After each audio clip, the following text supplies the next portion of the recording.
Hello YouTubers, my name is Eggy and welcome to my YouTube channel. These are several 30-minute mission kits from Bandai, and on today's video, I'm going to make a custom kit using these. The 30-minute mission kits are the Bandai's original franchise, introducing cheap and easy to build mechas that are easy to customize.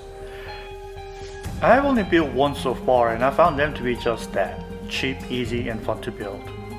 I also noticed that it has a standardized joints which will make the custom build easy.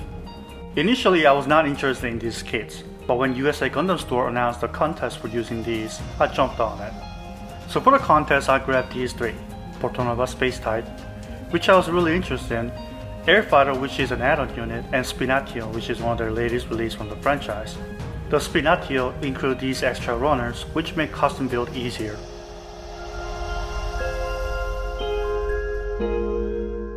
Building these kits was a standard Bandai affair. Instructions were clear and parts were easy to remove from their sprues and clean, requiring a very minimal effort to build one. I started the build by cutting up parts from the sprues as needed by the instruction.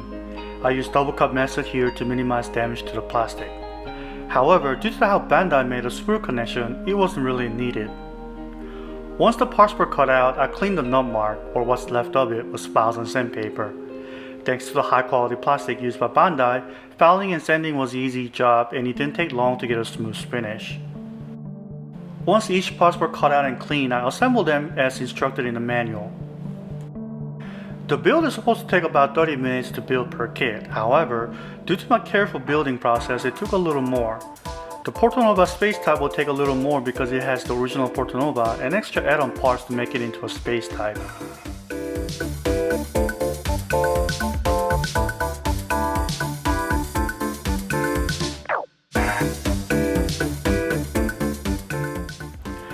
And these are what the kit looks like built straight out of the box.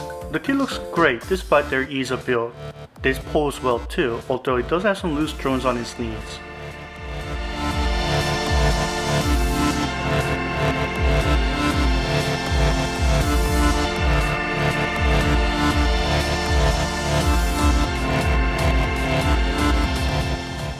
To build a custom build, I took them apart by the joints and began playing around with it like a Lego. Spinatio included these extra joint sets which made the custom work even easier. After playing around with a few minutes, I was able to get this, a centaur looking thingamajig. And once I was satisfied with how it looks, I took it apart again for painting. All parts were washed with warm soapy water before painting. I began painting by applying primers. I used splash paint primers and I used different color primers depending on which color I'm going to paint them. Thankfully, splash paint had black, white, light gray and dark gray colored primers.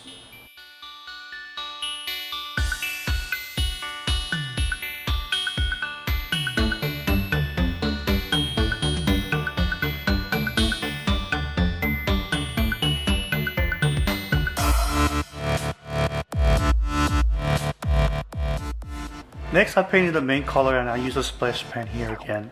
To save time, I actually used the primer as a pre-shade and slowly applied the main color, gradually building the shading. I actually exaggerated the shading when painting my kits. It may look weird once finished, but it does make the finished kit look larger than it is when taking the photos, so I keep doing this.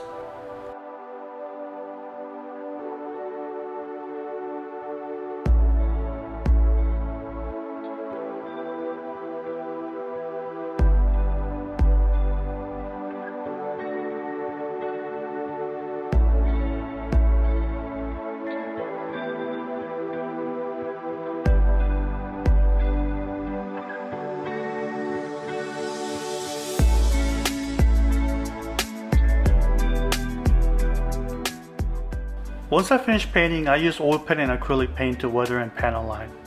The oil paint is generic oil paint I purchased from the hobby store, and the thinner I use is odorless mineral spirit, which I also purchased from the hobby store. For acrylic paint, I use Vallejo acrylic. For weathering, I made a chipping effect first. I used acrylic paint and loaded it onto a sponge stick. I then dabbed the sponge onto the part, creating a random chipping effect all over the kit.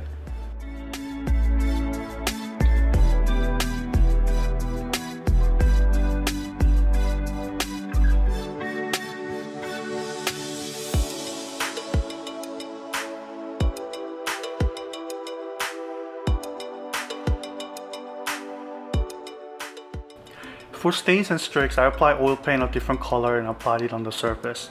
Then with a brush loaded with a thinner, I smudged the paint in downward motion, which created generic random stains and streaks.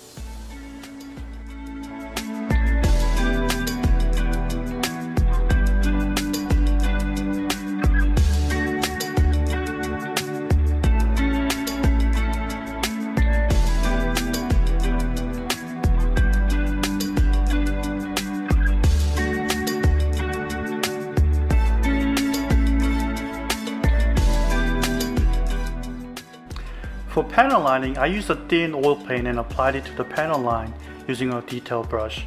If there are any excessive paints, I clean them using the thinner.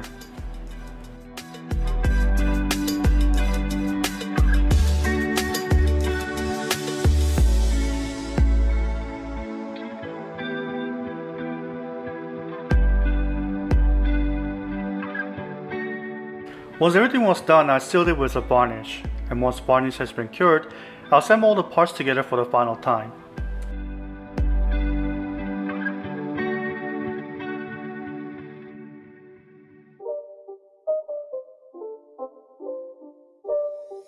It's not a game, it's a rich thing.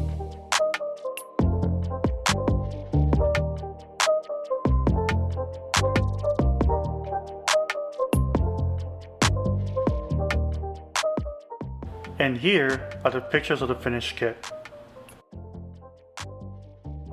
It's amazing that you can get this good looking custom kit with minimal effort with build and basic painting and weathering. It just goes up to show how much engineering Bandai has put into this kit. And I applaud Bandai for pushing people to build custom kits with these new 30-minute mission lines by making them easier and more approachable to beginner builders. Bandai's new spin-off of 30-minute mission kits called 30-minute Sisters should be releasing soon, letting us build Mecha Musume kits.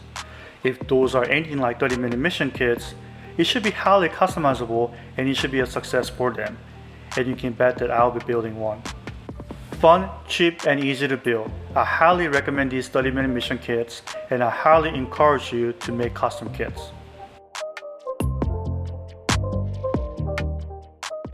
Thank you so much for watching this video. I'll put a link down below to my blog where you can find more pictures. Please hit the like button if you like this video and don't forget to subscribe.